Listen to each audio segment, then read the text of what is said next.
Bonjour à toutes et à tous, on se retrouve ce matin en live pour un live exceptionnel avec un invité qui ne l'est pas moins. Croc, mesdames et messieurs. Bonjour. Bonjour.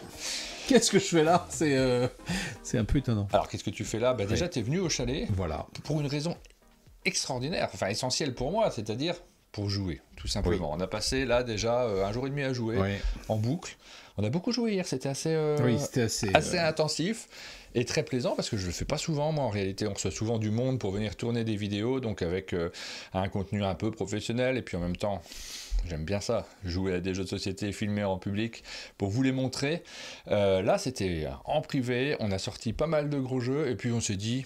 J'avais pas forcément prévu effectivement de faire une matinale ce matin, mais en t'en parlant, tu m'as dit si tu veux, on parle de jeux tout simplement, des jeux qu'on aime bien. Donc c'est le sujet central de cette émission. On a prévu quelques jeux que tu as choisis particulièrement. Exactement. Pour vous les montrer, pour peut-être. Plutôt des trucs pas trop connus ou oubliés un peu. Si vous les connaissez, c'est super. Mais voilà. Mais ça manque pas, des jeux qui sont parfois un peu oubliés quand on se balade dans les allées du chalet, parce que ce sont des allées comme dans un festival, il faut le savoir quand même. Exactement. Quand on se promène dans le chalet, on voit plein de choses auxquelles on ne pense plus tellement, et maintenant on a l'embarras du choix. On a sorti quelques jeux comme ça, peut-être qu'on va vous créer des envies, peut-être que vous allez devoir creuser aussi pour pouvoir les trouver, parce que ces jeux-là, c'est pas forcément des choses qui sont accessibles. On va en parler. Évidemment, on va commencer quand même par parler de toi, Croc, parce que nous, on te connaît bien. Peut-être qu'il y a des gens qui ne te connaissent plus, parce que le monde du jeu a tellement évolué en combien d'années d'exercice? Un peu plus de 30 ans. Un peu plus de 30 ans. 86, donc oui, ça fait 30, 31, ouais. Non, 86. Ah non, 40? Non. Alors, 86, ça fait 40 ans. 40 ans, en fait. 40 ans de présence dans le monde ludique. Oui, c'est Asmodée qui a 30 ans. C'est une petite société toute jeune par rapport à moi. Voilà, parce que tu as commencé à faire du jeu de société alors. Du jeu de rôle, d'abord. Du jeu de rôle. Exactement. Avant que Asmodée soit créé, était un peu aussi dans les fondateurs d'Asmodée. Très souvent, quand on parle d'Asmodée, on parle de Philippe Mouret, on parle de Marc Nunes et on parle de toi. Voilà, vous étiez trois au tout départ de cette aventure. Bitume, on nous dit évidemment sur le. Est-ce que c'est. Je vois Baron Sync. Bitume, le premier jeu, 86, exactement. Est-ce que c'est quelqu'un qu'on connaît, Baron Sync? Je vérifie parce que les gens ont des pseudos, donc des fois on vérifie de qui il s'agit plus particulièrement. Merci à ceux qui nous rejoignent ce matin et qui vont suivre cette émission, qui vont suivre avec nous pour entendre parler évidemment de jeux de société. Donc ça s'est créé Tu as commencé en 86. Pourquoi c'est la date de quoi, 86 précisément? C'est la date de Bitume, de la sortie de Bitume, ouais. Et puis après, la création d'Asmodée, alors, avant, il y a eu Cyros, il y a eu Idéo Jeux, des versions, des proto-versions d'Asmodée, parce que la vraie version d'Asmodée, c'est 95. Et donc là, c'est les 30 ans, voilà. Et puis moi, alors, petit à petit, le jeu de rôle a réduit chez Asmodée, et puis, volontairement de ma part, d'ailleurs, c'était pas... et puis, on s'est lancé à corps perdu dans le jeu de plateau. Après, encore avec les trois mêmes, Marc, Philippe, et puis aussi avec Cyril Demeg et puis Sébastien Pochon, on a créé Space Cowboys. Un peu plus tard, ça. Un peu plus tard. Pour moi, c'est l'histoire récente du jeu de société. C'est récent. Et puis là, depuis 2 ans, j'ai quitté totalement le jeu de plateau. Quand je dis totalement, c'est professionnellement totalement. Je ne fais plus que du jeu de rôle. Chez Edge, et voilà, il me reste quelques années à tirer avant la retraite, et donc je me termine dans le jeu de rôle là où j'ai commencé, et c'est trop bien. Voilà, et c'est aussi trop bien pour le jeu de plateau parce que je peux de nouveau essayer de jouer à des jeux sans le regard professionnel de pourquoi ils ont fait ça, pourquoi c'est cette couleur-là, ça c'est pas lisible, enfin bon... on l'a fait un peu quand même hier soir, mais voilà, ça me permet d'être plus, d'être vraiment joueur pur et pas professionnel, quoi.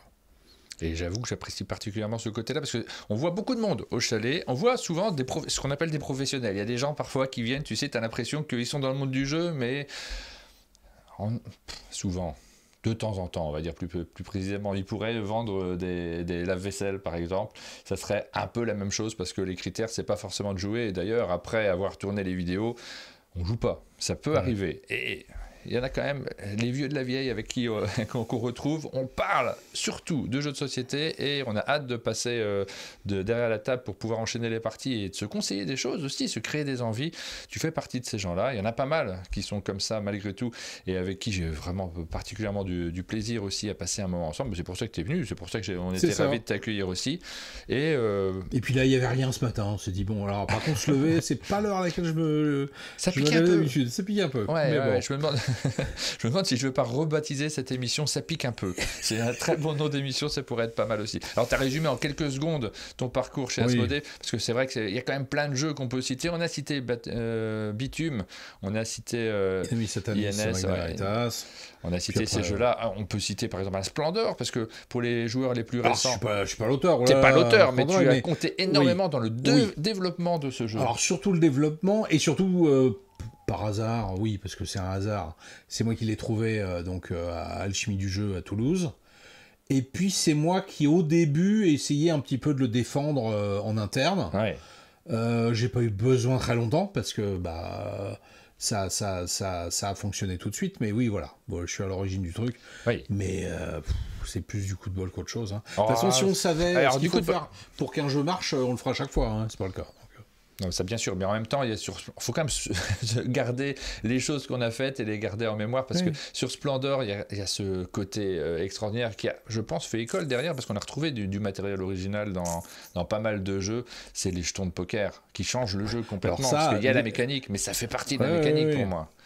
Alors ça, les jetons de poker, alors c'était quand même déjà dans le proto original, mais il faut dire aussi que Marc, c'est un gros joueur de poker. Marc-André. Non, là, l'autre, Marc Nunes.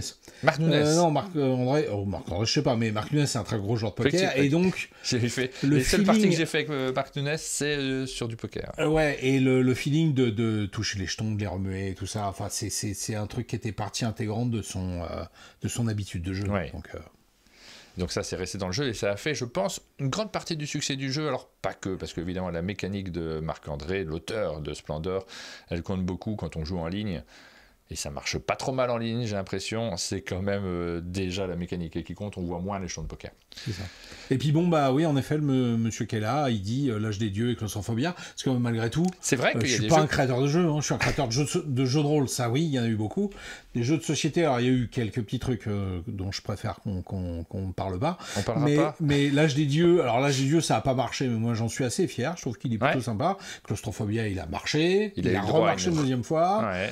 Et un petit scoop, il risque de remarcher une troisième fois. Ah ouais? Oui. On n'en a pas parlé. Non, il fait pas l'étonner artificiellement parce que j'ai oublié d'en parler. Je lui en parlais hier. Acteur, moi, mais il y a peut-être quelque chose. On va voir. Donc peut-être une troisième fois. Ludovic Maublanc, qu'est-ce qu'il fait debout à 8h15 un week-end de pont? Je ne sais pas ce qui se passe. Il m'a dédicacé un jeu de rôle quand j'étais à la fac à Dijon, nous dit Ludo. Ah oui. Avant de se faire connaître, on a une vie avant d'être une star comme l'est aujourd'hui Ludovic Maublanc. Et il attend son train. Ah, voilà. Il va quelque part. C'est la raison principale pour laquelle Ludo peut être debout. On va peut-être arrêter de parler de moi, là, parce qu'il faut parler de jeu. On va parler de jeu, monsieur. Je me fais plaisir, moi, quand même. Hein. C'est quoi ces jeux dont on n'a pas le droit de parler? Non. Des trucs, tu diras, j'ai fait d'autres jeux, mais je veux pas qu'on en parle. Ah non, tu vois pas. Non, 13 jeux de cartes, tout ça. J'ai fait des jeux au dos des paquets de purée Vico. Ah oui, il y a eu des trucs. Des boîtes de céréales? Non, c'est Vico, vraiment. Non, purée. C'était Gaspard le fantôme. C'était de la purée. Avec un petit livre dont vous êtes le héros dedans. Dans la purée. Enfin, dans la boîte, quoi. Pas vraiment dans la purée. Mais, Gaspard le fantôme. Voilà, et puis un peu des jeux sur commande et tout. Non, c'était un peu... Voilà. Duncan qui nous dit Martin n'était pas sûr de faire du matériel aujourd'hui et aujourd'hui il nous sort Croc. Alors je voulais pas être invasif parce que quand des gens viennent pour jouer, si tu veux faire des vidéos, c'est difficile de dire on ferait pas une petite vidéo en plus quand même, mais l'air de rien. Mais moi j'étais chaud évidemment, mais tu t'es pas fait prier. Hein, mais en l'occurrence pour parler de moi ça m'intéresse pas tellement, mais par contre si ça intéresse les gens c'est super, mais par contre faire partager les jeux que j'aime bien, ça vraiment j'aime bien, quoi. On va le faire. On a quelques jeux autour de nous. Oui. Avant de se remettre à la table de jeu et à rejouer, je sais pas quoi on joue. On a prévu une Diver au profonde. Hein. On a prévu de jouer à ça. Hier, par exemple, on a joué à Narak, on a joué à Seti. C'était long, hein, Planet Unknown. Parti Planet Unknown, Tipperary, on a enchaîné plein de trucs. Oui. On a fait des petits jeux aussi, ce qui n'était pas prévu forcément au programme, mais quand même. On est parti sur les traces de Darwin, ça nous a permis de regarder des animaux. On a joué toute la journée, on n'a pas arrêté. J'ai grogné parce que les animaux, ils n'étaient pas tout à fait comme il fallait. Ça allait grosso modo. Cela, ça allait. On n'a pas dit... quasiment rien dit sur ce que tu fais aujourd'hui chez Edge, c'est 100% du jeu de rôle. Voilà. Mais il y a beaucoup de trucs qui sortent chez Edge. On a quand même Star Wars, l'Appel de Cthulhu, Le Seigneur des Anneaux, donc l'anneau unique, L5R, et puis mon bébé Arkham Horror, le jeu de rôle. Voilà. Donc oui, il y a quand même... Oui, je m'ennuie pas. Il y a pas mal de choses à faire. Donc c'est quoi? C'est de la relecture, c'est de la gestion de projet, c'est de la direction de groupe. Tu m'as dit qu'il y avait... C'est de la direction d'une équipe qui écrit. Ouais. Oh, qu'est-ce que c'est confortable. T'as les idées, t'écris rien du tout, les gens ils écrivent pour toi, puis après tu regardes, oh je l'aurais fait comme ça, c'est bon, ou alors ah non je l'aurais pas fait comme ça, faut recommencer, c'est d'un confort. Ça a l'air super ça. Ah ça c'est et puis sinon lire plein de jeux de rôle tout le temps. Je crois que ça m'arrivera un jour que je gère pas tout. Je sais pas. Je sais pas. Mais c'est hyper agréable. Et alors, moi, ce qui m'intéresse aussi, c'est avoir des idées qui vont bien de temps en temps, quoi. Ah oui. Ouais. Bah ça, oui. Ce qui m'intéresse aussi, c'est le dessous des cartes. C'est-à-dire que tu m'as dit que c'était encore... Parce que je savais Edge sur Toulouse, moi, pendant une période. Oui, et là, il y a plusieurs pôles. On est à 4 endroits différents. On est au siège d'Asmodée, on est 2, à Guyancourt. Ensuite à Toulouse, il y a toute l'équipe à la fois qui traduit, alors ça on peut peut-être en parler, parce que l'équipe de traduction s'appelle aussi Edge, mais ils sont dans les mêmes bureaux, mais c'est, on va dire, 2 entités différentes. Et je dis ça parce qu'il y a plein de gens qui comprennent pas trop, ils ont un problème avec un jeu Edge, genre un jeu FFG traduit, et il me contacte moi. Alors pourquoi il me contacte? Parce que moi je réponds. Mais en fait ça, c'est pas vraiment moi. Donc c'est compliqué. Alors après il faut que je les réoriente. Puis alors Asmodée c'est une très grosse structure. Donc des fois c'est un petit peu compliqué. Et puis alors l'équipe de mise en page ils sont tous en Espagne. Et l'équipe de création ils sont tous aux États-Unis. Donc ça fait en effet 3 pays et 4 endroits. Il y a un peu de distance entre les lieux, oui, forcément. Ouais. Edge Studio, il y a des moments où, dans l'année, on se regroupe, on essaye de marquer le coup, de se retrouver. C'est compliqué, oui. Alors, normalement, il y a un week-end où on se rencontre tous chez Asmodée à un barbecue au mois de juin. Ouais. Normalement, les gens de l'étranger ont du mal à venir. Là, cette année, on va se débrouiller pour que tout le monde soit là. Parce que c'est vrai que c'est...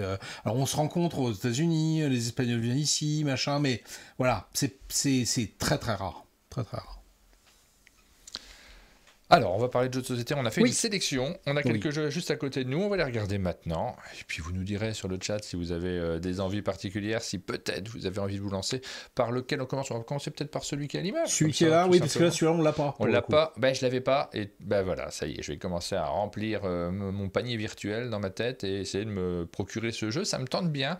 On parle du film à la base de John Carpenter, et donc du jeu qui en est tiré. Oui, pas le remake qui est arrivé après, mais The Thing. The Thing. Donc voilà, on vous a juste cherché l'image. Le film, peut-être vous l'avez vu, il date un peu dans l'image. Il date un peu.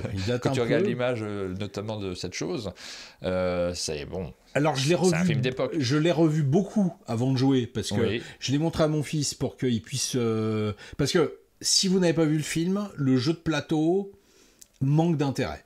Manque d'intérêt parce que ça reprend exactement tout ce qui se passe dans le jeu et toute l'ambiance. Donc évidemment, c'est pratiquement obligatoire d'avoir vu le film avant. Et donc, je l'ai regardé une fois pour moi pour me dire, est-ce que ça a quand même pas trop vieilli? Pas trop. Et puis après, j'ai montré à mon fils, donc j'ai regardé 2 fois. Donc ça se laisse regarder. Je l'ai vu il n'y a pas très très très longtemps, je l'ai revu, effectivement. Bon, ça... Mais nous, on a le souvenir historique, on ne sait pas trop comment les personnes qui verraient ce film aujourd'hui le vivraient. Ceci dit, quand on voit le remake, bon, on préfère quand même l'ancienne version. Et donc, l'intérêt de The Thing, c'est que, alors, évidemment, c'est un jeu à rôle caché, avec la chose extraterrestre qui vit à l'intérieur de personnes en prenant leur apparence. À un moment, parce qu'on l'y oblige ou parce qu'elle veut, elle se transforme en monstre, tel qu'on le voit ici à l'image. Ils voient ça, les gens? Oui, donc ouais. Et donc l'intérêt aussi, c'est que ça joue extrêmement nombreux. Alors, le défaut, c'est que c'est nombreux. C'est-à-dire que oui, il faut réussir à réunir les 5, je pense que ça n'a aucun intérêt. Et après, ça monte à 7, 8. Ah oui, quand même. Au moins 7. Au moins 7. Donc, et c'est peut-être 8. Je pense que c'est 8. Est-ce que c'est noté là? Est-ce que c'est noté? C'est 8. Ouais. Et bon, des jeux qui se jouent à 8, c'est pas... Il n'y en a pas tellement. Ouais. La durée de partie, c'est plus court que Insondable ou que Galactica. Qui est l'autre jeu qu'on va sortir avec le 5 joueurs. Le grand classique du jeu à rôle secret et tout ça. Et puis c'est tellement proche du film. Il y a un moment évidemment critique à la fin où on essaie de s'échapper, soit en hélicoptère, soit avec la petite chenillette. Et les joueurs doivent choisir un par un qui est la chose et qui ne l'est pas. Et ça, c'est vraiment... c'est-à-dire qu'il se passe plein de choses au fur et à mesure de la partie. Et puis après, on juge chaque personne selon son comportement pendant la partie pour savoir est-ce que tu viens ou est-ce que tu viens pas. Parce qu'il faut sauver à la fin, pour que les humains s'en sortent, il faut sauver tous les humains et rien que les humains. Oui. C'est-à-dire qu'on ne peut pas emmener une chose avec nous et on ne peut pas laisser un humain sur place. Alors, laisser un humain sur place... C'est moins grave, moi, je trouve quand même. Moi, je trouve que c'est moins grave, mais évidemment. Bah oui, parce que sinon, le mec, il monte dans l'hélico, il se barre tout seul, puis il a gagné. Donc, oui. Ça ne marche pas. Donc, voilà. Et c'est très, très bien. Le seul petit défaut, c'est qu'il y a quand même beaucoup de manipulation. Parce que, pour ceux qui n'ont pas vu le film, la façon dont la chose infecte les gens, c'est quand elle se retrouve seule avec un humain, il y a des contacts physiques qui se font, et l'autre devient une chose. Et donc là, il y a des échanges de... Parce que là, il n'y a qu'une chance sur 2 d'infecter chaque personne quand tu la rencontres. Donc tu t'échanges des cartes. Est-ce que je suis devenu extraterrestre? Et après, il faut que tu changes ton rôle devant toi. Et ça peut merder parce que si les gens s'échangent les cartes, après ils reviennent à table. Et puis ils regardent, ils n'échangent pas faussement leur identité. Ben là, c'est, ah bah ouais, t'as pas touché à ta carte, bah c'est que t'as pas changé d'identité. Donc, ça demande une rigueur. Une rigueur. Ouais. Et puis, le dernier défaut, c'est comme au début, il n'y a qu'une seule chose. Si le joueur qui est la chose, il est un peu timide, il est un peu pas habitué au jeu, et puis voilà, ça peut faire foirer le truc. À partir du moment où il y a 2 personnes de contaminées, après ça, c'est plus compliqué.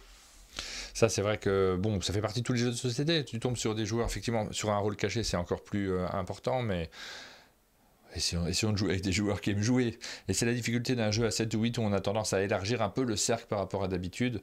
Et donc là, tu conseilles à combien de joueurs, toi? Vraiment, il faut être nombreux, il faut aller vers le max. Moi, je joue minimum 6-7, et puis 7-8, c'est bien. Ça me donne bien envie. Je ne sais pas quand je vais réussir à réunir. Et puis, la plupart des procédures de jeu, elles sont simultanées, donc il n'y a pas de downtime. Non, on parle anglais ici. On dit pas tu dis ce que tu veux. Temps d'attente. Non, on va dire downtime parce que c'est compliqué. Donc voilà, oui, non, c'est à conseiller. Alors l'extension avec les figurines, autant dire que j'aime bien les figurines, elle est franchement dispensable, hein, parce que bon, voilà, les standees, ça va pas. Et puis elles sont pas d'une qualité suffisante pour s'embêter à peindre. Voilà. On nous demande pourquoi il y a un T dans le N du titre. Je ne comprends même pas d'où ça vient. Ah si. Je vois un tout petit T. Ouais.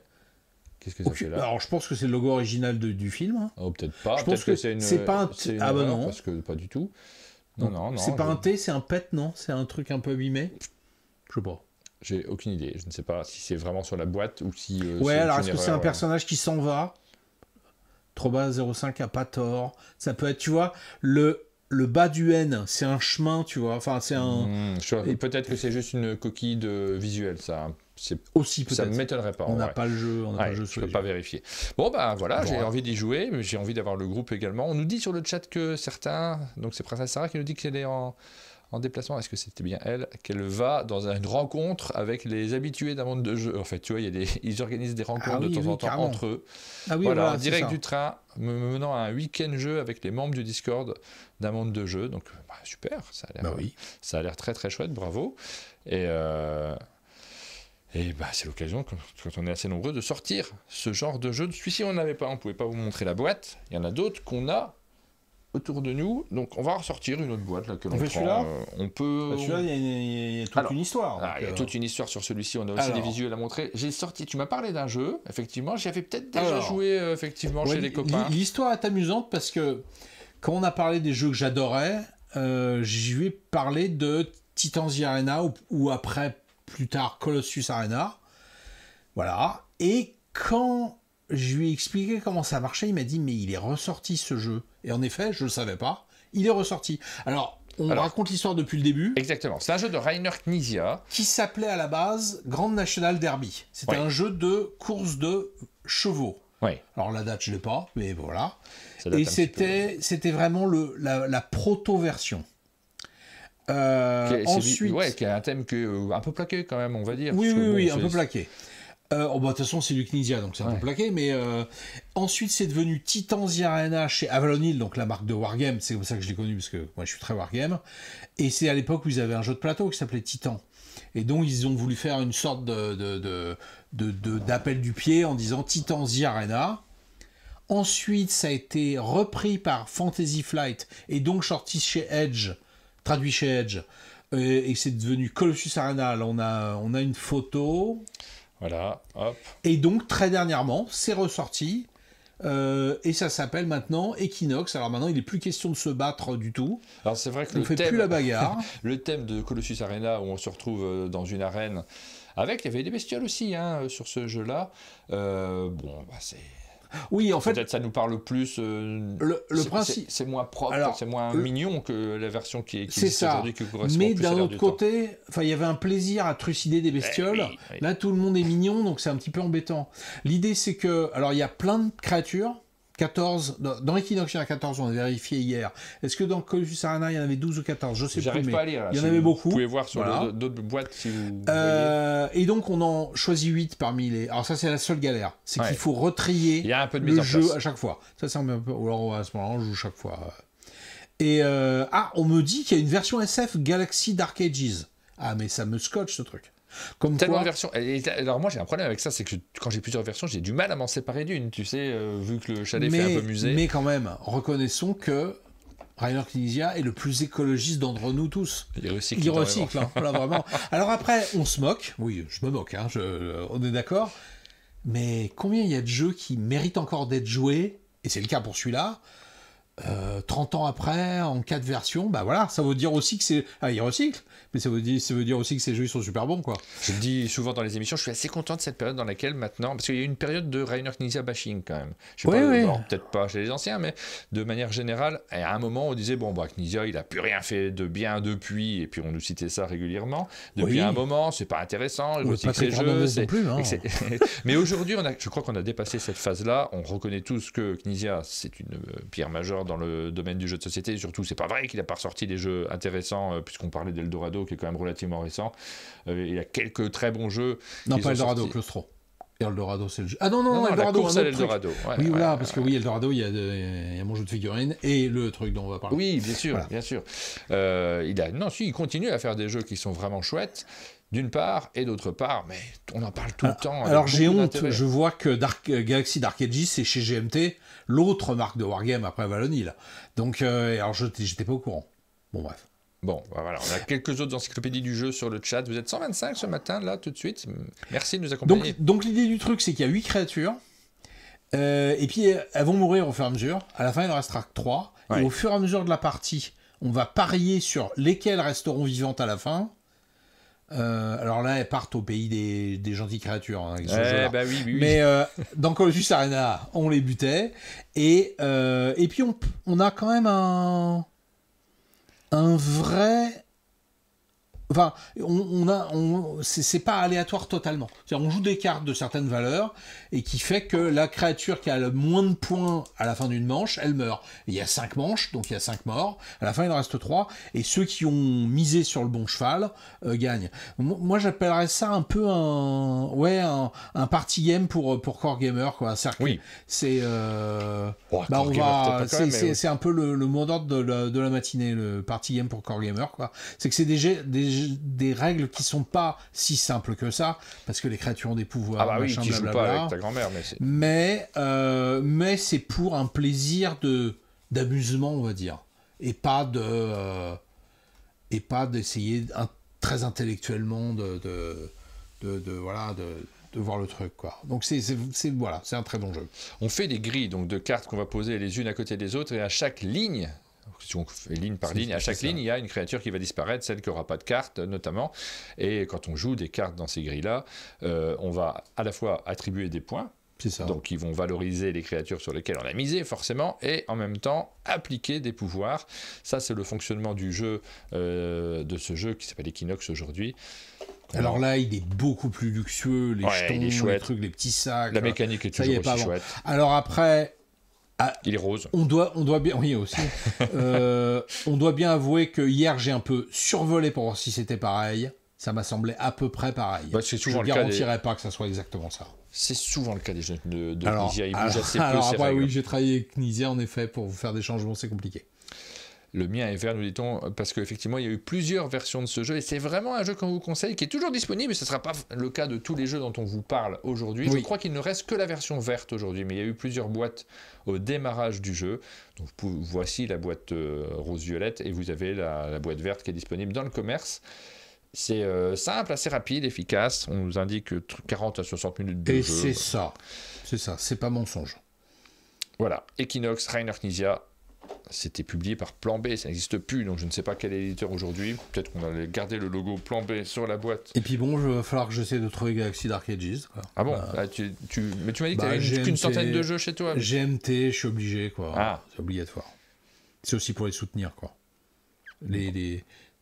Quand tu achètes un Wargame, c'est plus qu'une bonne affaire, c'est une bonne action. Hein. Donc, et puis avec les tarifs aux États-Unis, ils ont des gros problèmes. Ouais, ça, effectivement, c'est un peu plus compliqué. Donc voilà. Celui-ci, il y a eu plusieurs versions. La version actuelle, c'est Equinox. On continue avec une autre boîte de jeux. Ah bon, alors, on est en plein. Tu m'as parlé d'un autre jeu d'ailleurs que j'ai pas joué. On vous parle là aujourd'hui de Thunder Road Vendetta. J'en ai pas mal parlé moi sur la chaîne. Là, c'est typique du jeu du party game pour joueurs. Hein. Ah oui, là, tout à fait. Ça brille. C'est un peu gros, ça brille, oui, ça brille. Hein. Ça, c'est le... On va dire c'est la stupidité élevée au niveau de jeu, quoi. Enfin, c'est-à-dire que... Mais c'est tellement malin. C'est tellement rigolo, surtout. Il est impossible de savoir si on gagne. Enfin, en fait, le talent de ce truc, c'est de te dire que tu as l'impression que tu as des choix et que tu fais des trucs hyper intelligents. Ouais. Pour au final que tout soit foutu en l'air par 3 mauvais jets de dés.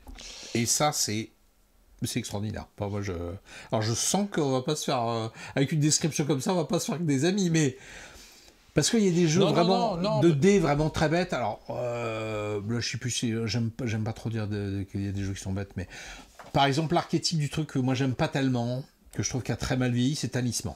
Oui.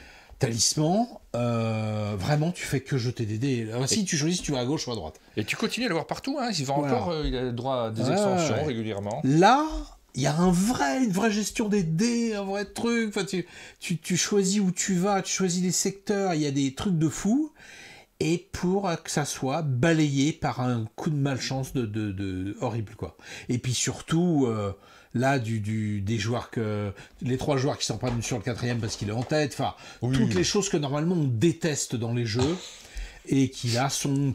C'est tellement énorme ça que et donc c'est un jeu qu'il faut pas transporter debout. Oui, non mais là oui, c'est passé des bêtises. Pourtant alors chez Restoration Game, ils essayent de faire des trucs. Ces boîtes sont quand même très agréables. On a Rachel sur le chat qui donc travaille chez Neoludis, qui distribue ce jeu. C'est publié en version française par Lucky Duck Games. Et elle nous dit j'ai formé des équipes commerciales dessus. À 160 € le jeu d'ambiance. Bah si, c'est ça. Pas facile à dire, mais c'est effectivement le cas. Mais sauf que c'est ça. Et nous, c'est un jeu dans lequel on se marre particulièrement parce qu'on s'autorise dans ce jeu-là à faire n'importe quoi, y compris, là tu nous as dit, on attaque le joueur qui est en tête en le détruisant. Mais... Dans mon groupe, on fait pas que ça. Oui, on attaque aussi les gens qu'on n'aime pas. Celui qui est dernier, qui a eu que de la malchance, on trouve très drôle de dire « Ah, t'as pas eu de chance ?» C'est ça. Bah, je vais peut-être te rouler dessus quand même en plus, parce que je trouve que c'est assez rigolo. Et on ne se gêne pas de le faire, alors que dans plein d'autres jeux, on ne se permet... Et dans la vie, on ne se permet pas de le faire. Quand tu croises quelqu'un qui fait la manche dans la rue, en général... t'es pas agressif avec lui parce qu'il n'y a pas trop de raison. Dans certains jeux, tu peux avoir des comportements qui ne sont pas malsains, mais qui sont vraiment rigolos. Il faut aussi dire que la réalisation est extrêmement bien faite. Ouais. La DA, alors moi la DA a piqué un peu, c'est pour ça que je l'ai pas pledgé. C'est vrai. Je l'ai acheté après parce que... Bon, écoute, moi j'aime bien. Ouais, moi je... alors attention, il faut surtout dire que c'est la réédition du jeu qui s'appelait Le Survivant. Oui, c'est vrai. Qui s'appelait Road Warrior, je crois, pour essayer de faire le lien avec Mad Max 2, tout ça. Oui, c'est très amélioré. Mais et donc moi j'en étais resté au graphisme, on va dire très calme à la Mad Max 2, très années 80. Et là, ça m'avait un peu choqué. Et donc voilà, je l'avais pas acheté de prime abord. J'ai très vite regretté. Et donc après, qui ne pledge pas est obligé de casser sa tirelire. Parce qu'après, quand il faut le trouver... C'était déjà cher à l'époque. C'était déjà cher, de toute façon. Alors, il y a des extensions et tout ça. Moi, j'ai pas forcément tout ce qui est ressorti depuis, mais c'est un jeu qu'on adore jouer. Il n'y a qu'une seule boîte d'extension, non? Le truc avec la reine jaune, là? Alors moi j'ai des Carnival. Ouais, je sais plus ce qu'il y a exactement. Non, parce que la plupart des extensions, elles sont dedans. Elles sont déjà... ça, c'est la grosse boîte du Ça, c'est la grosse boîte du KS. Vraiment, c'est quelque chose que c'est un jeu que je suis vraiment content d'avoir, que je sors de temps en temps avec des publics. Alors c'est ça aussi qui est sympa, c'est que tu peux le sortir avec un public peut-être un peu plus large que les joueurs corps. C'est pas compliqué de comprendre les règles. Ça se joue assez facilement. L'ambiance, quand tu sais que les joueurs vont pas prendre la mouche pour se faire rentrer dedans, quand ils se font rentrer dedans, l'ambiance est vraiment très agréable. Ça va assez vite à jouer. Carnival of Chaos, c'est ça, exactement. C'est ça pour la petite extension qui existe. Là-dedans, moi j'ai des mots. C'est pas une petite, c'est une jaune assez grande. Là, j'ai les motos, et puis les motos, le camion, et puis il y a les pilotes, et puis il y a des accessoires à mettre sur les voitures. Accessoires et pilotes, c'est un peu dispensable. Même les motos et les camions. Les camions, les motos, ça, c'est vraiment bien. Les motos, c'est très rigolo. Le camion, c'est un peu plus compliqué, parce que ça alourdit un poil le jeu quand même, mais c'est pas grave. Bon, voilà, Thunder Road Vendetta, on vous le conseille. Évidemment, il est disponible en version française. Hein, tu nous confirmes ça, Rachel, qu'on peut le trouver en boutique, toujours aujourd'hui. Donc, profitez-en, parce que c'est le genre de jeu qui n'a pas non plus 30 000 rééditions, normalement. Donc, quand on passe à côté du train... après, ça risque de ne plus exister. Oui, bien sûr, s'en prendre à quelqu'un, oui, tu tires sur début quelqu'un... juillet. D'accord, donc ça va sortir seulement début juillet. Oui, parce qu'il y a eu un financement participatif. Non, c'est peut-être le Carnival of Chaos qui sort que non, juillet. Je pense que c'est toute la boîte. Jeu. En fait, Lucky Luke Games a proposé un financement participatif il y a environ un an, je pense, quelque chose comme ça, pour la version française, parce que forcément, ça coûte un peu cher de faire ce genre de jeu. Là, on comprend l'intérêt du financement participatif. Oui. Le jeu, d'accord. Et le jeu va sortir avec son extension, forcément, début juillet, dans les boutiques. Passez pas à côté, on vous a fait un petit conseil là-dessus. 160 €, qu'est-ce que c'est? Oui, voilà. Par rapport à, je sais pas. Voilà. Un sandwich SNCF, c'est à peu près le même prix. On enchaîne avec un autre jeu. Alors tiens, on va montrer un qui est juste à l'image et dont on n'a pas la boîte, mais auquel j'ai déjà joué. Moi, c'est souvent des jeux auxquels je joue avec Jup, que vous connaissez pour ceux qui suivent la chaîne. Et celui-ci, j'ai joué avec Jup forcément chez lui. J'ai pas acheté la boîte parce qu'il l'a. Celle-là, c'est pas la version que je préfère. Je préfère l'original, mais. Britannia, donc ça, c'est la version FFG.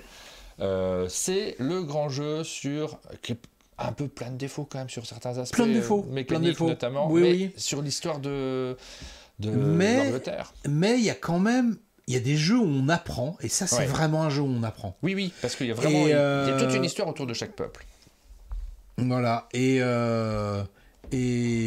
c'est vraiment très intéressant. Alors oui, ludiquement, c'est d'un autre âge. Hein. C'est-à-dire que de mémoire, tu jettes un dé, si c'est 3 ou plus. Tu as des modifications de plus 1 de moins 1, s'il y a un leader sur la case, tout ça, mais c'est sur 3 plus, tu détruis le pion de l'adversaire, quoi. Hein. Oui, ça. Donc voilà, et ça le 3+, on sait ce que c'est, on fait des 2, on fait des 1, tout ça, voilà. Mais il y a des mécanismes qui sont juste hallucinants, c'est-à-dire que au tout début de partie, il y a plein de peuplades sur l'Angleterre, et il y a un joueur qui rase la carte entièrement, les Romains. Et là tu te dis, pourquoi ils font ça? Enfin, c'est quoi l'intérêt du truc? Parce que c'est historique, c'est tout. C'est exactement ça, c'est-à-dire qu'on vit l'histoire. Les dés ne servent que pour savoir jusqu'où ils vont aller, évidemment, ils vont essayer d'aller jusqu'au mur d'Adrien, ou pas. Et quand je dis que c'est historique, c'est que il faut pas oublier que dans ce jeu-là, tu ne marques que des points. Tu marques des points si tu fais ce que tu as fait dans la réalité. Tu marques un peu plus de points si tu vas un peu plus loin, mais plus après. Si tu vas trop loin. C'est-à-dire qu'il y a un Romain qui réussirait à prendre jusqu'en haut de l'Écosse, il y a un moment, ça sert à rien. Et en fait, alors si on doit expliquer le truc aux joueurs, c'est... On va expliquer peut-être la petite frise qui est là juste à côté. Parce que c'est un jeu dans lequel on déroule l'histoire de l'Angleterre. Donc, époque après époque, et on va suivre tout ce qui va se passer. Donc les pubs vont arriver, les différents pubs qui existent sur cette histoire-là. Donc on va jouer sur le plateau forcément. Il va y avoir des affrontements. Les parties sont assez longues. Hein. C'est pas le petit jeu qu'on joue à 5 minutes non plus. Et donc là, tu as plein de pubs différents, plein d'époques différentes et plein d'événements qui vont avoir lieu sous nos yeux avec ce côté historique. Mais comme c'est réaliste, forcément, c'est un peu déséquilibré. L'équilibre va se faire par les relations entre les joueurs. Oui, et surtout, chaque joueur va incarner au fur et à mesure de la trame historique dans l'Angleterre certains peuples. C'est-à-dire que par exemple, le joueur qui va jouer les Romains au tout début, il va jouer des peuples plutôt pas terribles pendant les deux... Je crois que chaque joueur joue 4 peuples, ou je dirais 5. 4 ou 5.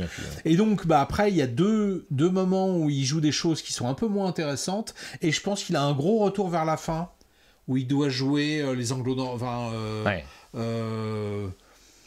Richard Cœur de Lion, ou en histoire je suis mauvais, là je suis en train de dire à un mec, ça se trouve il a vécu 300 ans après, excusez-moi, mais bon bref, et donc le jeu est en théorie équilibré à cause de ça. Oui. Et d'ailleurs, je crois que alors c'est dans les règles ou dans un article qu'il y avait eu dans The General, qui était la revue de Avalon Hill dans les années 80, il te donnait la moyenne des points que tu étais censé faire pour rester dans la course.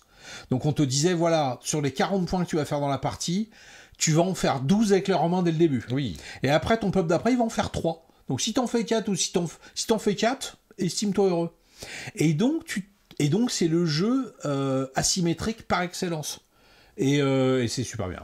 Voilà. C'est super bien parce que ça vous raconte une histoire. Rachel nous dit, je n'ai jamais joué à ça. Il faut y jouer pour le côté un peu historique, alors à la fois du jeu de société de manière générale, parce que ce jeu ne date pas d'hier. J'ai pas été voir la date, j'ai envie d'aller sur BGG pour jeter un petit coup d'œil. Là ça va faire peur. Hein. Allez, on fait ça, on va sur Board Game Geek, donc hop, Britannia. BGG, Britannia, il y a 2 T ou un T, je ne sais plus. Moi je dirais 2 T et un N. J'en ai mis qu'un, hop. Britannia, un T, il y en a qui est le contraire. Voilà. C'était pas loin. Un peu comme Richard Cœur de Lion. 1986. Vous voyez, ça et date il est un noté peu. 7-2, parce que je pense que les gens peuvent plus jouer à ça. Mais ils ont tort. Je ne sais pas s'il est disponible quelque part, si on peut le trouver encore, mais c'est vrai que c'est un jeu qu'on sort aussi pour se raconter une histoire. Nous, on a la possibilité d'y jouer. Après, il faut le récupérer, mais ça prend un peu de temps d'organiser les parties. C'est vrai que Rachel elle vient la semaine prochaine, c'est pour ça qu'on se pose la question. Mais si on prévoit ça, tu prévois pas grand-chose d'autre dans ta soirée quand même. Alors voilà, oui, Ludovic, il y a une version sur l'Inde, et je viens de voir qu'il y a un truc qui s'appelle Maharaja dans les Reimplemented. Donc en effet, encore plus mal noté. Oui, parce que les gens s'intéressent pas à l'histoire de l'Inde, je pense, c'est simple comme ça. Et il faut quand même savoir qu'au tout début d'Asmodée, même de Cyrose, les 2 jeux auxquels on jouait beaucoup, c'était Machiavelli, d'Avalon Hill aussi, et Britannia, et qu'on avait pensé faire une version pour la France. Pour la France. Et je me souviens que mon père avait même fait une liste de tous les peuples et de tous les trucs.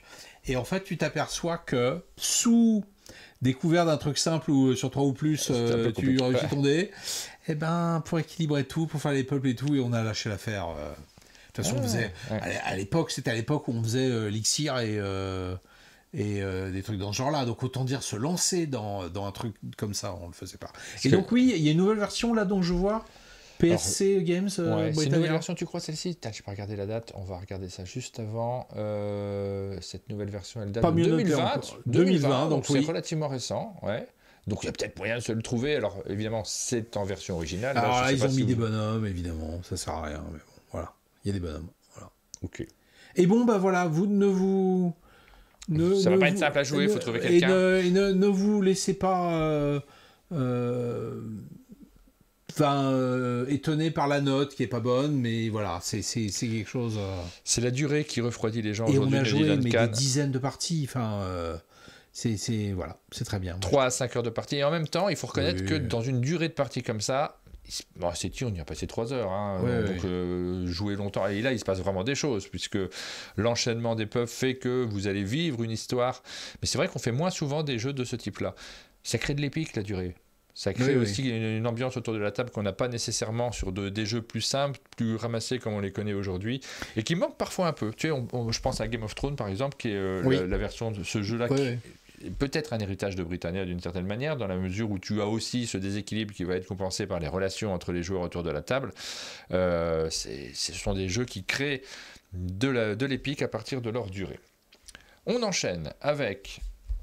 On part de quel côté? Ouais, si tu veux. Bah tiens, justement, on en a parlé. Un peu plus connu. Je me souviens plus qu'on l'avait pris dans la liste. Celui-ci, il est toujours disponible. Alors ça, c'est... En fait, on essaye de réhabiliter des trucs qui marchent moyen, en fait, là, ce matin. La course vers Eldorado. Alors, j'en ai parlé à Ravensburger, ce jeu-là, parce qu'on a eu la chance de recevoir JB ici au chalet. C'est un jeu de Rainer Knizia. C'est le deuxième qu'on vous cite aujourd'hui de ce brillant jeune auteur qui débute dans le monde du jeu de société et qui a besoin d'un petit coup de pouce. Un petit coup de pouce de croc, ça ne se refuse pas. C'est marrant parce que on me dirait quel est ton auteur préféré. Je dirais Eric Lang, je dirais Chad Jensen pour les wargames, des choses dans ce genre. Jamais parce que je le connais un peu, jamais je dirais Rainer Knizia, mais finalement, sur les coups de cœur, il y en a deux quand même, quoi. Donc c'est assez ouf. Voilà. Est-ce qu'on n'y jouerait pas aujourd'hui celui-là, là on pourrait se glisser, parce que là, ça fait un moment que j'y ai pas joué, moi, en plus. C'est extraordinaire. La course vers Eldorado, c'est relativement récent, il n'est pas sorti il y a si longtemps que ça. Ah non, c'est la nouvelle, ça. Ça, c'est la nouvelle édition, mais le jeu en lui-même, il n'est pas si vieux que ça, ce jeu-là. Oh là là, il faut qu'on aille chercher ça. 15 ans? Tant que ça? On va voir. Tu es en train de me dire que je suis vieux, là. C'est ça, le message secret est caché. Eldorado. 15 ans, 10 ans 1973. Alors, retrouvez le bon, parce que Eldorado... Ouais, on est en train de se faire. Quest for Eldorado. Tu crois que c'est celui-ci 2018? Non, au-dessus. Quest, ça, c'est une extension. Là, c'est 2017. Ouais, donc non, j'ai dit n'importe quoi. Si vieux non plus. Tu sais, ça fait 8 ans. Ah oui, ça fait 8 ans. Ouais, non, moi j'étais pas... C'est pas si vieux, moi je trouve. Très mal noté aussi, comme quoi j'ai vraiment bon goût. 7-7, c'est pas une mauvaise note sur Alors oui, c'est quoi les très bonnes notes? C'est ça, c'est la grande magie des notes sur BGG. Tous les Kickstarter ont plus de 8. Tout est noté entre 6 et 9. Donc déjà, à quoi servent les autres notes? Alors, Eldorado, je sais pas pourquoi il a pas marché. Je sais pas. Alors c'est parce que c'est un jeu de course, et les jeux de course ça marche pas trop, à part Hit, à part Formula D, mais c'est vrai que je sais pas si il a un succès d'estime qui est assez fort. Je sais pas s'il a pas marché, j'en sais rien, mais parce que il est toujours disponible. En France, faut croire qu'il a pas marché vu que les extensions sont pas sorties en français, et que là il nous refait malheureusement la même avec des extensions qui ne sont dispo. Il semblerait qu'il y ait plein, parce que j'ai posé la question à Vincent, le dessinateur, il m'a dit qu'il y avait 4 ou 5 extensions, ou 3 ou 4, enfin un truc énorme, et elles sont qu'en coréen, et elles ne sortiront pas. En coréen oui, au coréen ou une autre... En tout cas pas en français. Je sais pas si c'est allemand à la base. Et pas en anglais, parce qu'en anglais je l'aurais acheté. Et donc voilà. Et comme là ils se sont mis à faire des grandes cartes, parce qu'avant c'était des petites cartes pour jouer. Oui, c'est vrai. C'est pas compatible, et donc on peut pas voilà, et puis on peut pas rejouer aux extensions d'avant avec le truc, voilà. C'est décevant. Donc c'est un jeu de deck building dans lequel vous allez récupérer des élastiques sur tes jeux. C'est pas moi, parce que moi j'ai pas d'élastique. Ah oui, on est d'accord. Donc je sais pas d'où sortent ces élastiques. Alors ça c'est terrifiant. J'achète pas d'élastique. Bon voilà, il risque de partir en direct pendant l'émission. Parce que quand tu ressors ton jeu 20 ans après, les élastiques ils ont fondu, toutes tes cartes sont pétées. Et voilà. Regarde, je les ai enlevés. Je sais pas d'où sort ce jeu parce que moi je l'avais. Parce qu'il n'est pas joué, parce qu'il y a un truc qui n'est pas ouvert. Ouais, il y a un truc qui n'est pas ouvert. Moi j'avais la version allemande du jeu. Je l'avais acheté directement dès la première version. Je l'avais récupéré parce que de mémoire il était sélectionné au Spiel des Jahres, et quand je l'ai vu dans la sélection, je l'ai acheté directement sans attendre la version française. Et là, en cherchant dans ma ludothèque, je suis tombé sur une version française. Je n'ai plus la version allemande. Ma mémoire me joue des tours, j'ai aucun souvenir de ce qui s'est passé, comment cette version a été transformée l'une en l'autre. Donc c'est quelqu'un qui me l'a laissé, je pense, il y a eu un échange, j'en sais rien. J'ai peut-être récupéré chez Bruno Feduti, il s'est passé un truc comme ça, c'est possible. Alors, il y a quand même un très gros défaut, c'est qu'il n'y a pas de 5e joueur. Et ça, je ne comprends pas, parce que ce qui rajoutera un 5e joueur, c'est un petit bonhomme un petit meeple et 10 cartes. Et puis il faudrait peut-être rajouter des cartes neutres, mais ça serait les cartes anglaises, le paquet pas ouvert, nous dit-on. Ah oui, bien sûr. Le jeu il est anglais. Oui, alors voilà, donc ils foutent juste pour écrire aventureur au lieu d'aventurier, ils foutent le double de cartes et ils mettent pas de 5e joueur. Ça je comprends pas. Est-ce que c'est le plan que les familles allemandes, il y a papa, maman, le garçon, la fille, et qu'ils sont que 4? Oui, je crois que c'est interdit d'avoir 3 enfants en Allemagne. C'est un pays un peu particulier, mais effectivement... Ouais. Mais je sais pas, enfin, bon bref, donc là on peut pas jouer à 4, et puis sinon c'est super bien. Alors si, là, un des avantages, et qui est aussi un inconvénient, c'est que le plateau est modulable. Alors ils proposent des plateaux, et attention parce que on peut faire des plateaux soi-même, mais c'est très dangereux. C'est-à-dire que il faut éviter des goulots d'étranglement, ou alors des boulevards qui font qu'il y a des gens qui prennent trop d'avance, tout ça. Donc voilà. Sachant on va faire une pétition. Le problème, tu vois, c'est Ravensburger, il y a plusieurs degrés de décision. On a reçu JB, je lui ai parlé de ce jeu. Je me souviens plus de ce qu'il m'a répondu. Je sais plus s'il m'a dit « Ah si, on va travailler à refaire l'extension et tout ça. » Je me souviens que quand il y a eu le Trick Track Show, j'avais su que la semaine d'après c'était quelqu'un de Ravens. J'avais posé la question Eldorado, et il avait fait une réponse de politicien. C'est-à-dire ah oui, je vous ai compris. Et puis enfin, ou un truc qui avait aucun intérêt. Oui, mais tu sais, après, c'est décide sur 2 pays, donc c'est difficile d'avoir tous les Moi, je suis sur 3 pays. Et tu arrives à prendre des décisions. Et j'arrive à prendre des décisions. Bon, écoute, je ne sais plus, je me rappelle plus. Et donc, oui, il y a plein d'extensions, on les voit là. Alors, on va regarder, hop, les différentes extensions. Dragon's Treasure.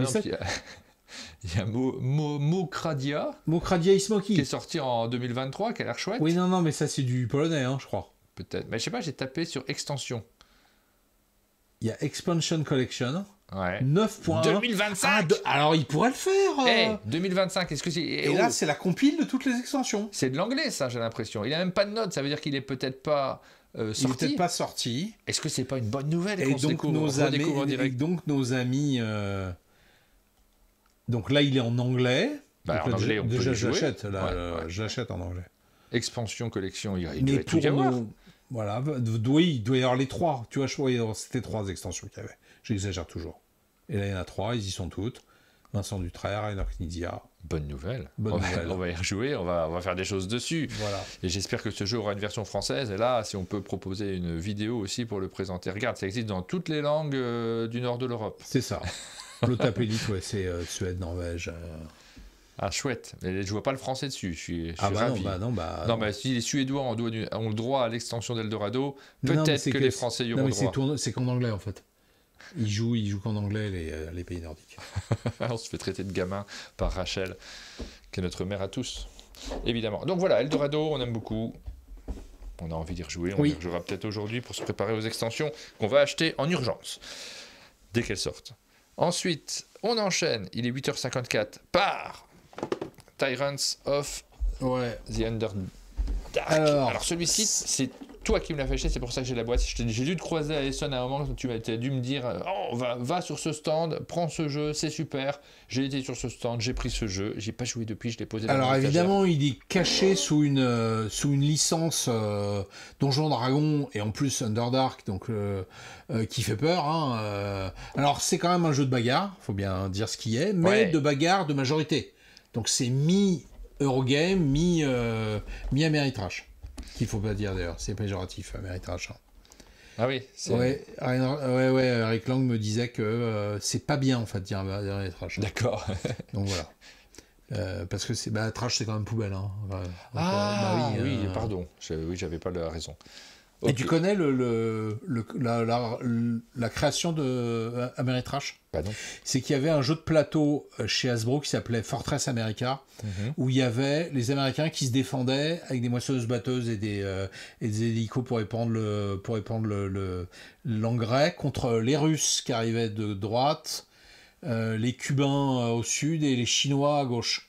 Un truc hyper réac, enfin un truc monstrueux. Et on avait beaucoup critiqué les Américains pour des jeux dans ce genre-là, parce que c'est des jeux avec plein de dés, et en plus avec un imaginaire un peu dégueulasse. Et ils avaient créé, pour se moquer d'eux-mêmes, un peu comme les Black disent Nigger, pour se moquer d'eux, ils avaient créé un site qui s'appelait Fortress Ameritrash, pour Fortress America. Et c'est resté, mais à la base, Ameritrash, c'est Amérique poubelle, quoi. Ouais. Et Eric Lang n'aime pas du tout qu'on dise ça. Ouais. Donc voilà. Moi, je le dis toujours, parce que s'il ne m'écoute pas, il n'est pas là. Je pense non, ce matin, il est assez peu passé sur le chat jusqu'à présent. Oui, et puis il ne comprend pas non plus. Donc.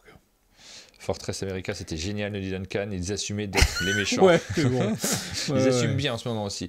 Donc voilà, donc c'est de la mairie trash, donc enfin du jeu, mais avec en effet plein de choses, parce que c'est un jeu de bagarre, mais c'est quand même un jeu de majorité, c'est-à-dire que la bagarre se résout en disant bah voilà, je suis plus fort que toi sur tel endroit, et il y a du deck building où on achète des créatures et c'est vraiment très bien, et ça se joue assez.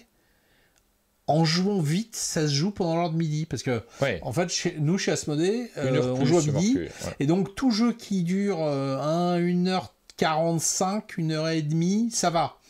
Dès que ça passe 2 heures, c'est obligatoirement un jeu qui va être joué le soir, et ben il sort moins, évidemment. Et ça, on arrivait à y jouer le midi, dans mon souvenir, donc voilà. Et alors ouais, il est pas servi quand même par sa couve. Alors la couve, elle ferait plaisir à des joueurs de jeux de rôle, mais pour des joueurs de jeux de plateau, c'est dur, c'est noir, c'est voilà. On sait pas trop où on va, voilà. Mais c'est très bien. C'est très très bon. Donc tu m'as dit qu'il y avait eu une version française. Il y a une version française qui inclut des extensions, et il y a eu une extension pour cette boîte-là. Que je dois avoir aussi, mais je ne l'ai pas retrouvée. Donc un truc avec les morts-vivants de mémoire. Oui, c'est ça. Donc ça doit être rangé dans un endroit obscur du chalet pour correspondre au thème de jeu. Ça date d'une époque où ils ont sorti quelques petits jeux de plateau. Donc aussi, on en parlait hier, Lord of Waterdeep. Lord of the Waterdeep, qu'on n'a pas ramené là. Waterdeep, que j'aime beaucoup, moi, Lord of the Waterdeep, auquel je joue de temps en temps. Waterdeep, pas The Waterdeep. Pardon. Parce que c'est une ville, en fait. Oui, forcément, ouais. Bref, tu peux dire The Waterdeep. Merci.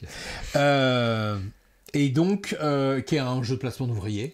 Oui, qui est hyper bien. Hyper bien, puis plutôt... Alors, on peut se taper dessus avec certaines cartes qui sont un peu agressives, mais ça reste en marge, plutôt agréable dans la mesure où tu as des tonnes de ressources, tu arrives à tout faire, tu t'avances beaucoup en score. Il y a 2 types de placement d'ouvriers, ceux où tu arrives à rien faire, où c'est frustrant, et la gestion de la frustration de cette gestion-là naît le plaisir.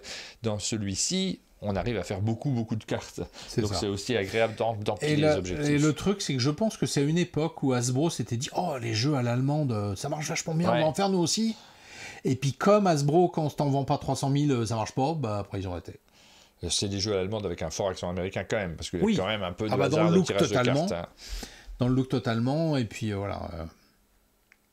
Tyran de l'ombre terre, c'est exactement ça. Voilà pour ce jeu-ci. Alors j'ai pas joué. Est-ce qu'on pourra y jouer aujourd'hui? Non, ça paraît plus compliqué. C'est moins le public là, tu crois? Je vais avoir un problème avec un des joueurs qui est là. La confrontation directe, c'est pas terrible. Donc faudrait se je voir. trouverai une occasion. J'essaierai d'attirer les copains dessus parce que ça me tente. J'ai le jeu, quoi. Il faut peut-être que j'y joue quand même. Puis je t'avais oublié, tu vois. Parce que c'est quand même le pays de la menace et du. Oui, enfin, c'est vraiment. Va pas là, sinon je t'écrabouille. Enfin, on y joue ensemble, nous dit Rachel. Tu sais que Rachel, on a un programme de folie. Hein. On a prévu de jouer à 1000 jeux quand elle vient. On a déjà prévu un Arak. On a révisé pour toi. Ça, bon, je suis au point. Et celui-ci aussi, je suis d'accord. C'est au programme. Est-ce qu'il te reste un Alors, il reste un truc, mais c'est fini. On en parle un petit peu. Tu en as déjà pas mal parlé, mais allez, on le fait quand même. Parce que ça, c'est quand même... Alors, dans le genre... Alors, on est reparti dans une atmosphère, on n'est pas si loin finalement de Thunderbolt Vendetta. Du post-apo, évidemment. Ouais. Encore avec une DA un peu, alors cette fois-ci c'est rose. 2 boîtes à vous montrer, mais c'est le même jeu à l'intérieur. On a la petite boîte de Radlands. On n'a pas toujours cité les auteurs, pardon. Daniel Pichnik, c'est l'auteur de ce jeu. C'est également publié par Lucky Duck Games. Mais quel brillant ambassadeur de Lucky Duck Games. Moi, celle que j'ai, c'est la version d'origine. C'est celle-là, c'est-à-dire la version Deluxe, avec les jetons bakélite et tout ça, les cartes façon que tu peux jouer au bord de la piscine parce qu'elles sont toutes propres. C'est surtout Roxley Game, l'éditeur d'origine, donc c'est un éditeur canadien. Mais j'ai un doute, ou américain, je ne sais plus. Il est sur les salons aux États-Unis, donc ça doit être pas anglais en tout cas. Plus, Et parce que moi j'aime pas les tapis. Donc, voilà. Bon. Et puis j'aime pas les boîtes trop grosses. J'aime bien ça parce que ça tient sur des trucs. En général, t'aimes bien les mêmes jeux que Jube, mais alors notre copain Jube, lui, il a une collection de tapis. Ça m'impressionne à chaque fois. Moi, ça me fait ni chaud ni froid. En fait, je m'en fiche un peu. Je m'en sers comme sous-main sur mon ordi, mes tapis. Et voilà. Et Radlands, donc c'est un jeu à 2. C'est un jeu à 2 joueurs uniquement, plutôt nerveux, plutôt... Très nerveux. Oui, il se passe plein de trucs avec les cartes et vous n'allez pas tout maîtriser. Énormément de variance parce que il y a genre 120 cartes, on va dire à peu près. Il y en a 60, c'est un paquet commun pour tout le monde. Mais les 60 autres, c'est tes bases de départ. Et t'en joues que 3 parmi... donc je crois que t'en tires 5, 6, t'en choisis 3, et après tu joues avec. Et donc, il y a extrêmement de variété à cause des bases que tu joues au début. Mais tu n'as pas l'extension d'ailleurs, là.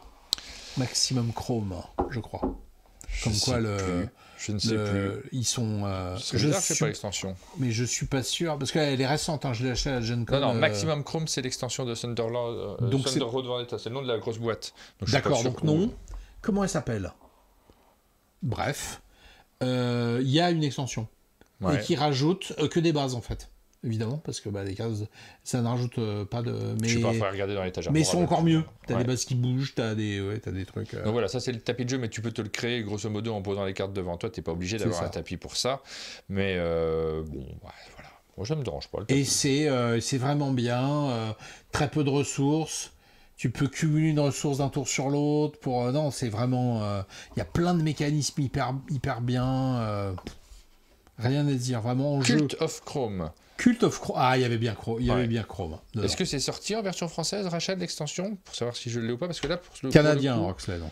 Ouais, c'est canadien. Pour le coup, je l'ai en version française, celui-ci. J'avais Chrome, on prend un démo. Hein. Et donc, ça, c'est la version française. Ça, c'est celle que j'ai en version française. Et ça, je pense que c'est de la version anglaise que j'ai ici. Ouais. Est-ce que j'ai une extension? J'en sais rien. Alors, autant dire, la seule différence, c'est que là, les cartes, elles sont en béton armé.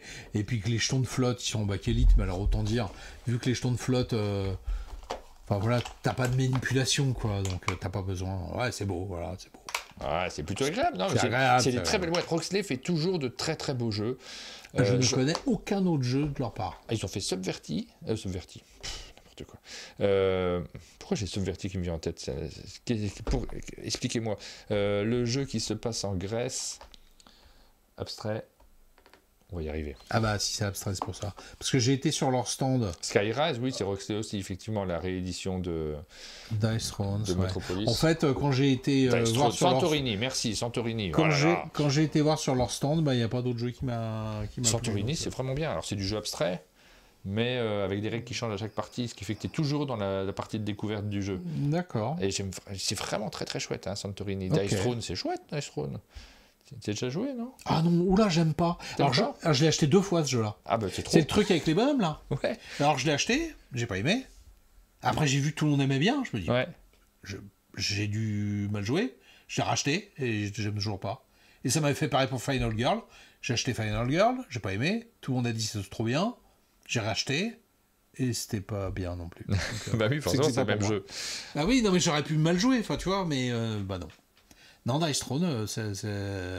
Alors peut-être à plein ou je sais pas.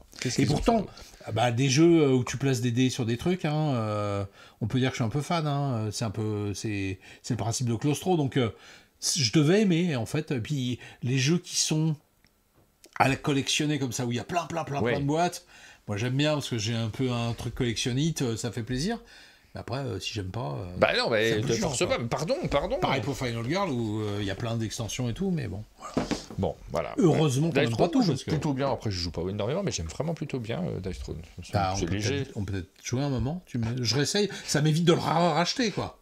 C'est du jeu. Parce que bon, voilà. Non, t'es pas obligé d'aimer tout. On peut aussi faire des jeux que t'aimes bien. Même le meilleur des jeux ne peut pas plaire à tout le monde. Merci Duncan pour cette phrase qui restera, je pense, après cette émission. Ça sera la phrase du jour. Je pense, ouais. Nous allons... On a fait le tour, hein, des jeux que vous on n'a plus rien. On vous a créé quelques conseils. N'hésitez pas à nous dire sur le chat s'il y a un jeu que vous avez pendant cette émission. Ça partait un peu dans tous les sens. Dans un panier. Mais non, mais c'est ça qu'on veut aussi. Puis c'est ce qu'on fait quand on se balade devant une étagère ou quand on se croise dans un festival. On l'a dit aussi, c'est ce qui nous permet parfois d'acheter un jeu auquel on n'avait pas prévu de jouer parce qu'on ne le connaissait pas, comme c'était le cas pour moi de Tyrants of the Underdark. Je l'ai acheté après t'avoir croisé, j'ai pas joué depuis, mais je suis content de l'avoir.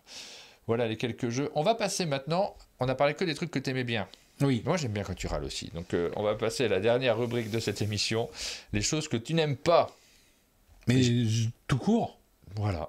les choses que tu n'aimes pas, mais j'ai fait des visuels magnifiques, parce que c'est le principe de cette rubrique-là. D'habitude, on fait que des très beaux visuels sur la chaîne, mais quand on parle de choses qu'on n'aime pas, j'ai fait des visuels que tu n'aimeras pas. D'accord, ok, qui sont moches également, pour pouvoir en parler. C'est pas de Sonore Rodonata, c'est première chose. Je te demande, alors on peut répondre du tac au tac très vite. Un plat que t'aimes pas. Alors typiquement, là, le truc qui me vient tout de suite, c'est la choucroute. Ah, t'aimes pas la choucroute? Ben non, parce que j'aime pas le chou. Les trucs qui sont dedans, j'aime bien. Pourtant, alors ce que je fais, c'est que je prends les patates et mais ça n'a pas d'intérêt, tu vois. Oui. Non, c'est pas intéressant, c'est sûr que bon. Dans les gros plats classiques, paella, couscous, trucs dans le genre, j'aime tout, et pas la choucroute. Je suis en train de préparer la soirée idéale avec croque, choucroute, un dice throne juste derrière. Voilà. On va passer une bonne soirée. Pourtant, il y en a du chou dans ta région d'origine. C'est vrai. Un défaut de joueur autour de la table, un truc qui t'irrite un petit peu. Ah, un petit peu, plus qu'un petit peu. Mais il y a tellement de jeux que j'aime pas que c'est compliqué. C'est là qu'on retrouve Krog. C'est compliqué. Je dirais...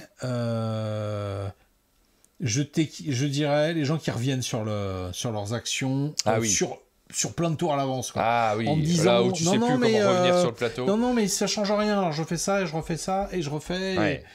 Et non, ça c'est compliqué. Puis après, évidemment, les gens qui font autre chose en même temps, au-delà de la qui jouent pas, évidemment, qui jouent pas, quoi.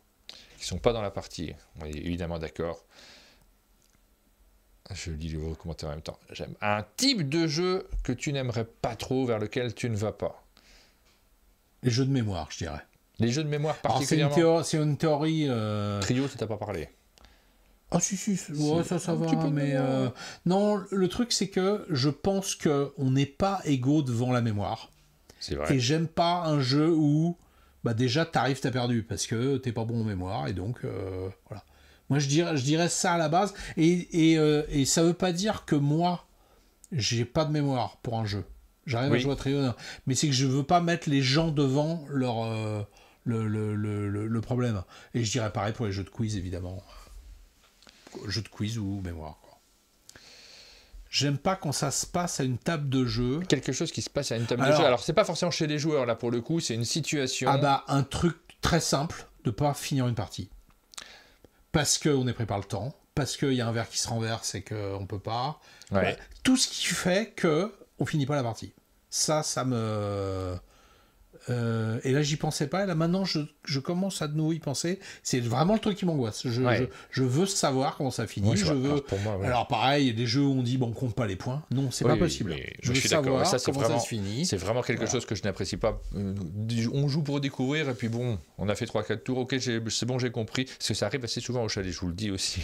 Je le dis pas aux gens quand ils le font, parce que je suis quelqu'un d'assez civilisé, mais malgré tout, ça arrive de temps en temps que quelqu'un a envie de découvrir plein de jeux, on a fait 3 tours et il me dit ok, c'est bon, on a compris, on arrête. Ah, bof. Ça m'est arrivé 2 fois sur des jeux Games Workshop, je citerai pas, où vraiment, parce que je joue quand même plutôt aux jeux Games Workshop avec mon fils, où on a arrêté en disant non, là vraiment, après, là, je peux plus. Enfin, là on perd notre temps, enfin, et on n'y rejouera jamais, et voilà. Donc voilà. Donc oui, ça m'est arrivé aussi. Et alors, bizarrement, professionnellement, ça arrive assez peu. Oui. Enfin, quand j'étais chez Space Cowboy, quand on revenait d'Essen et que j'avais ramené 15 protos et qu'on devait les tester dans la journée, en fait, il y avait une sorte de malaise qui se crée autour de la table, quoi. Et puis, je pense que tous autant qu'on était, on n'avait pas envie de faire ça. Puis, il y a un moment, il y en a un qui faisait... Bon, on arrête là. Enfin, il y a un moment... Et puis voilà, oui, on arrête, tout le monde était d'accord. Mais voilà, c'est compliqué. C'est compliqué aussi par respect pour l'auteur, hein, simplement. Oui, bien sûr. Alors, voilà, mais bon, il y a des moments où, voilà, c'est pas possible. Sur les protos, oui, c'est un peu plus difficile.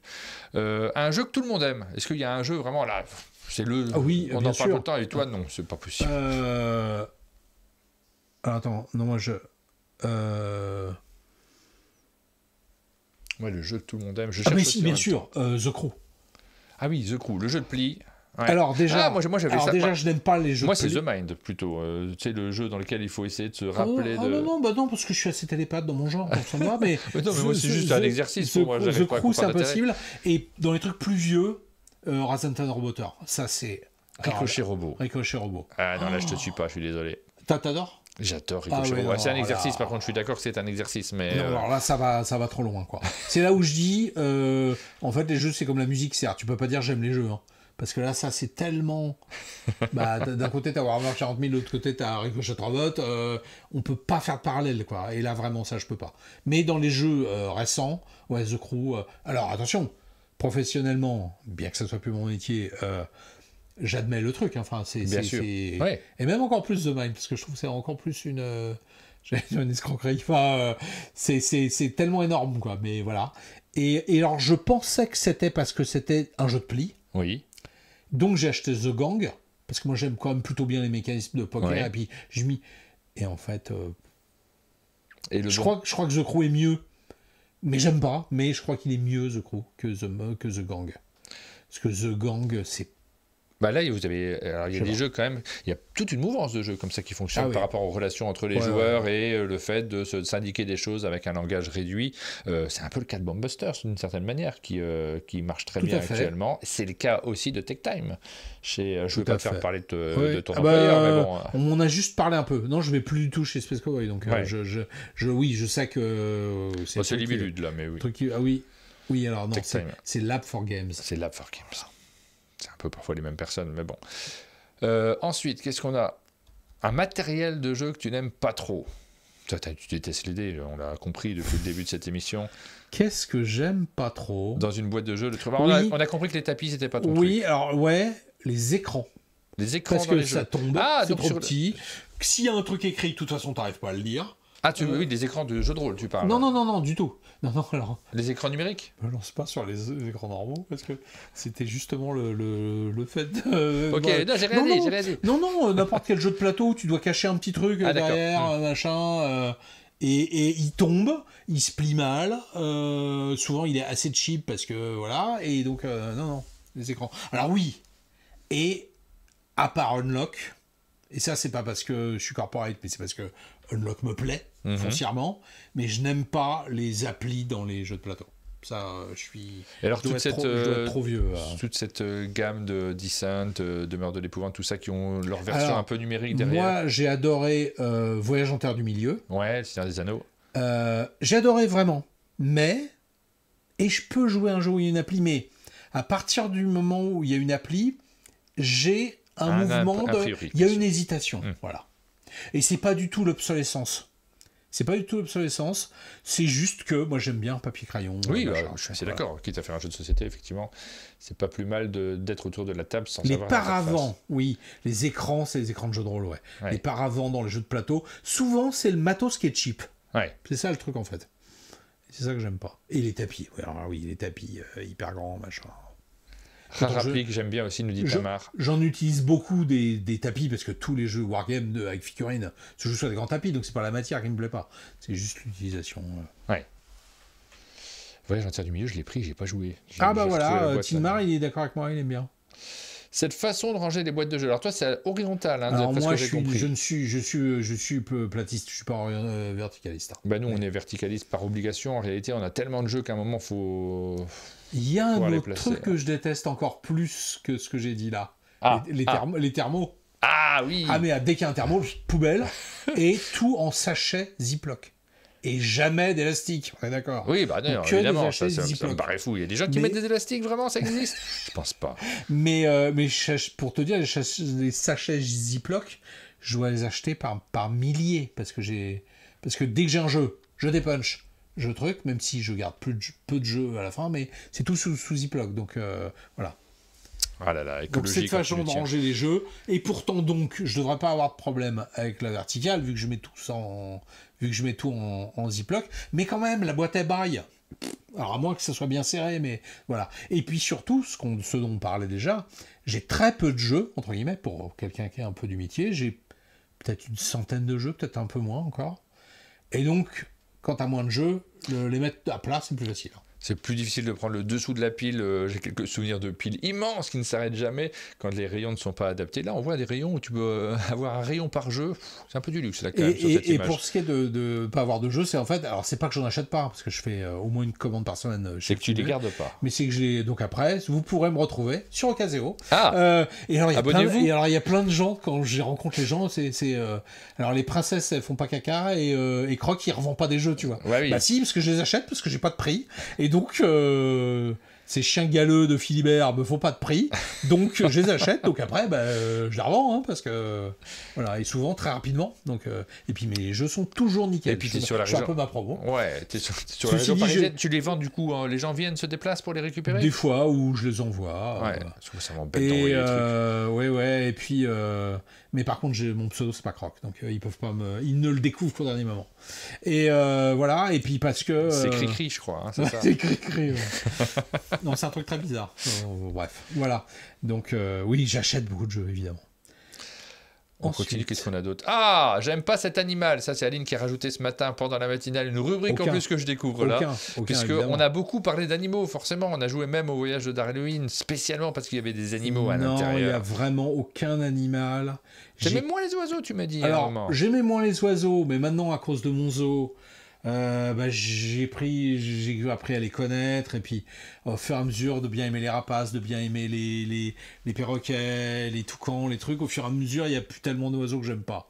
Moi je dirais quand même le truc qui est un peu problématique, c'est les très gros scolopendres exotiques, les trucs qui font 30 cm, parce que le venin est très douloureux. Oui, il faut en avoir chez soi pour. Oui, parce que t'as quelques animaux. Ça a des mouvements erratiques qui sont flippants.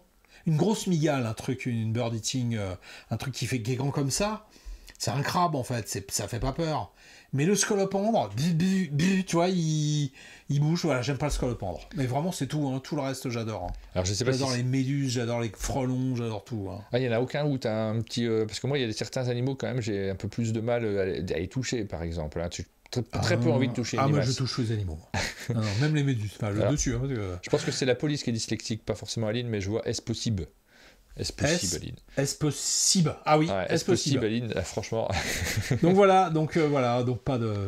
J'aime pas cette adaptation d'un thème que j'aime. Ah, alors là, ouh là là. C'est compliqué là, mais est-ce qu'il y a, je crois avoir compris ce que Aline veut dire, un thème que tu apprécies d'habitude, mais dans un jeu, ils en ont fait du caca. Je pense on peut le traduire comme ça. Elle parle d'un truc dont on aurait parlé hier? Je sais pas. Tu as parlé d'un truc, toi, hier? J'ai dit du mal de plein de gens, mais pas de jeu. Qu'est-ce que... Non, je vois pas. Alors, j'essaye d'imaginer. Moi, les sujets que j'aime bien, c'est les zombies, les vikings, la Seconde Guerre mondiale, t'es vampire, les toi animaux. Parce qu'on parlait des vampires le coup dernier. Pas du tout. T'es pas du tout vampire, toi. C'est pas ton truc. Non, non, les poseurs, là, j'ai l'impression de voir un groupe de glam des années 80. Non, pas possible. C'est une question ouverte. Non, il n'y avait pas de référence, nous dit Aline. D'accord. Ok. Qu'est-ce que j'aime, moi, comme thème? Alors, voilà, on va dire, on peut les refaire. Tu vois, Mad Max, Thunder Road, très bien. Les zombies, il y a eu quand même pas mal de jeux de zombies. Je suis pas extrêmement fan de Zombicide, mais il y a quand même plein de zombies dans the Z, des trucs dans ce genre. Ludo qui nous dit, j'aime pas quand le P n'est pas dans la même police dans le titre. Tu sais que c'est fait exprès. J'ai mis que les trucs que j'aimais pas aussi dans les visuels. C'est vrai que c'est assez irritant quand même. Hein. Dans les Vikings, il y avait d'autres jeux qu'on avait traduit, Invasion, qui était hyper bien. Invasion, pourquoi il n'y a rien qui me vient en tête sur Invasion? Attends, que tu avais traduit, toi? Ouais. Non, on l'a traduit et réédité, on l'a relooké et tout chez Asmodée. Mais pourquoi je l'ai pas en tête? Je vois pas ce que c'est bizarre. Comment c'est possible? Normalement, je connais bien, tout, moi. C'est hyper bien, Invasion. J'ai envie de voir ça. C'était Viking Fury, la version. Et c'est des Ragnar Brothers, les mecs qui font très peu. On avait fait le jeu de course de chien de traîneau après. De chez eux. C'est Ragnar Brothers. Ok. Et ça m'embête de ne pas savoir. Là sur BGG, tu ne trouveras pas. Tu trouveras Viking Fury, je pense. Ok. Mais je ne l'ai pas. Bon. J'ai des manques de temps en temps. Le moins possible, mais ça peut m'arriver. 2019. Alors, pour faire... Oh, non, pas 2019. Le truc qui se date des années... Bon, bref. Voilà, Invasion, tu connais pas? Bah non. Invasion KS. Voilà. Ok. Bon, bref. Voilà, tous les thèmes que j'aime bien, il y a des jeux. Le seul truc, moi je suis un peu amateur de true crime et de tueurs en série. Il n'y a pas vraiment un jeu sympa de tueurs en série. Alors maintenant, est-ce qu'il y a moyen de faire un jeu sympa de tueurs en série? Je ne sais pas. On m'a offert à un anniversaire un jeu de tueur en série, est-ce qu'il est sur BG, je sais pas, qui est livré dans un body bag d'enfant. Ah oui. Quand même, hein. Ouais. Un body bag... Serial killer, peut-être, je sais pas. Et la monnaie, c'est des bébés. Ça a l'air sympa, hein. 91 peut-être, hein. Le jeu de 80, c'est un vieux truc. C'est peut-être ça, hein. C'est ça. Oh, ça et donc c'est livré dans très bonne note. Dans un body bag d'enfant. J'y ai jamais joué, hein. Mais et donc j'appelle à tous les éditeurs, un thème très porteur. Ouais. Les tueurs en série. Bah oui. Ils devraient faire un jeu là-dessus. Un truc sérieux, pas... Oui, bien sûr. Oui, ouais. On voit Scream, tout ça, mais Final Girl. Non, on parle d'un truc sérieux. Tout est possible, on va le faire, évidemment. Est-ce que on incarne le tueur en série? On essaye de tuer des gens? J'ai même pas lu les règles. Hein. C'était juste... Non, parce qu'à la fois, je pense que j'arriverai pas... Non, il faudrait faire quand même un jeu où tu joues les gentils. Les là, où tu joues les victimes, ça peut être rigolo. Mais je sais pas, tu vois, un jeu vraiment pas... Un jeu un peu... genre Mystère de Peggy, un jeu de collection. Ouais. Enfin voilà, je pense que ça serait la Mindhunter. Voilà, ça serait Ludo, bien. tu t'y mets, tu as l'éditeur déjà sous la main, donc un jeu de collection sur les. Non, Final Girl, non, c'est trop blague, quoi. Je voudrais un truc sérieux. Un truc sérieux. Voilà. J'y jouerais, moi, en tout cas. Il y a eu la boîte rouge de Sherlock Holmes. Oui, sur Jacques Léventreur. Bien sûr, évidemment. Mais là, tu mènes l'enquête. Voilà. Bon, bref, voilà. Donc non. J'ai un truc pas. Alors oui, il y a bien peut-être un jour un jeu mal adapté sur un des thèmes, mais pour chaque thème que j'aime bien, je trouve au moins un jeu qui est bien fait, quoi. C'est la fin de cette émission. On a dépassé un peu. On s'en fiche, mais on a présenté plein de jeux, on s'est créé des envies, on vous a créé des envies, on s'en doute un petit peu. Invasion, tu connais pas? Je le connais, il commence à... Ouais. Mais ça me perturbe, j'aime bien tout connaître. Alors autant dire que sur Ocasio, il doit y en avoir un paquet, parce que ça n'a pas été extrêmement apprécié. Mais je me lève en faux, c'est un très bon jeu. D'accord. La semaine prochaine, il y aura des matinales tous les jours. On commencera lundi avec Aline pour vous parler d'actu, jeux, d'autres choses, séries, BD, tout ça. Mardi, on aura l'équipe de Cocktail Games qui sera au chalet. Mercredi, je ne sais pas encore ce qu'on fait mercredi, vous découvrirez ça la semaine prochaine. Jeudi, ce seront les actus ludiques. Vendredi, on sera avec Rachel. On vous parlera un peu de... On vous parlera un petit peu de Lucky Duck Games, a priori. Non, pas. Qu'est-ce que je raconte? Je suis en train de me mélanger les pinceaux. Super Meeple, parce qu'on a Super Meeple qui passe également au chalet. On va voir comment on s'organise la semaine prochaine. On a un gros programme. D'ici là, passez un bon week-end, jouez à plein de trucs, achetez des jeux. Et nous, c'est ce qu'on va faire. On va jouer à plein de jeux. On vous souhaite à tous une bonne journée et à très bientôt. Bonne journée.